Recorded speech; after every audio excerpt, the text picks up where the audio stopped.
Hello Air People, nama saya Edi. Jadi gini guys, revolusi industri itu menandai terjadinya perkembangan besar-besaran pada aspek kehidupan umat manusia, yaitu di mana adanya perubahan dalam usaha produksi dari tenaga manusia beralih menggunakan mesin-mesin. Contohnya saja peralihan dalam penggunaan tenaga kerja di Inggris, yang sebelumnya menggunakan tenaga hewan dan manusia, lalu kemudian berkembang lagi dan digantikan oleh penggunaan mesin yang berbasis manufaktur. Dan lahirnya revolusi industri itu sendiri menandai terjadinya titik balik besar dalam sejarah dunia. Hampir setiap aspek kehidupan sehari-hari itu dipengaruhi oleh revolusi industri,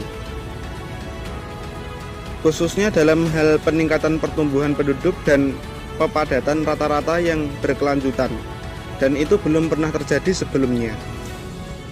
Sungguh fenomenal, bukan?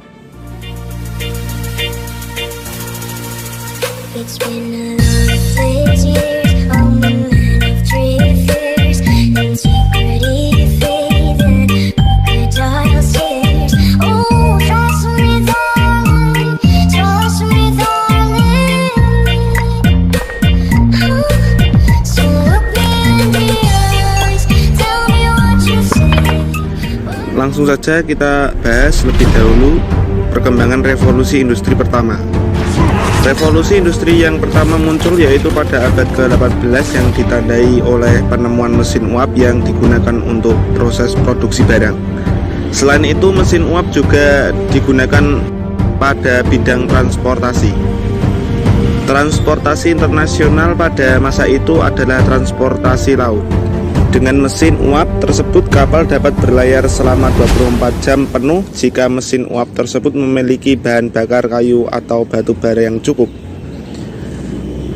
Setelah berakhirnya revolusi 1.0, kita akan beralih ke revolusi industri 2.0 yang dikenal juga dengan revolusi teknologi, yaitu sebuah fase pesatnya industrialisasi di akhir abad ke-19 dan awal abad ke-20.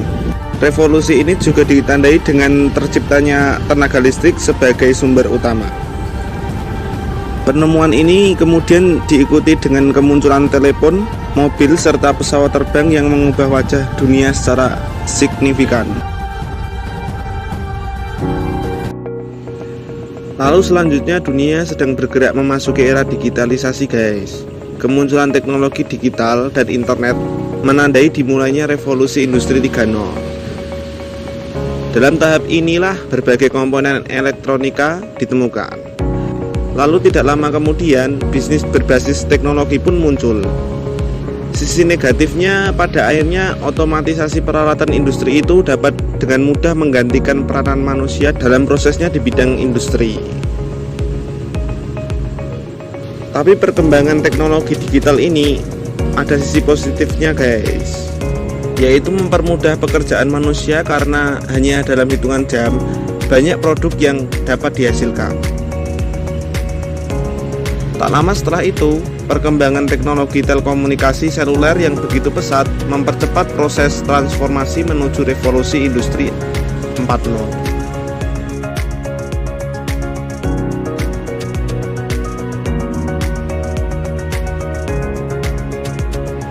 Penemuan internet pada akhir-akhir revolusi industri ketiga menjadi dasar dari terbukanya gerbang menuju revolusi industri 4.0.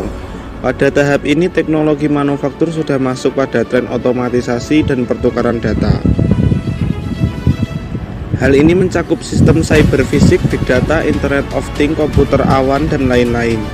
Singkatnya, revolusi industri 4.0 menanamkan teknologi cerdas yang dapat terhubung dengan berbagai bidang kehidupan manusia. Saat ini dunia telah memasuki era revolusi industri 4.0. Terlepas dari mau tidak mau, bahkan siap atau tidak, perkembangan teknologi yang serba canggih telah mengantarkan masyarakat dunia pada titik ini. Revolusi industri 4.0 sebenarnya bukan dimulai baru-baru ini, tetapi telah berjalan sejak 2011 yang lalu. Hampir seluruh negara di dunia ini menyambutnya, tetapi ada pula yang hanya dengan persiapan seadanya. Lantas apa itu sebenarnya revolusi industri 4.0 itu?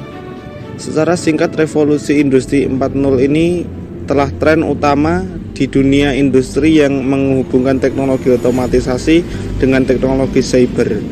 Dengan kata lain, peran teknologi di era revolusi 4.0 ini sudah mengambil alih hampir sebagian besar aktivitas perekonomian. Selain mendorong pertumbuhan ekonomi, tren ini telah mengubah banyak bidang kehidupan manusia, termasuk dunia kerja dan bahkan gaya hidup manusia itu sendiri.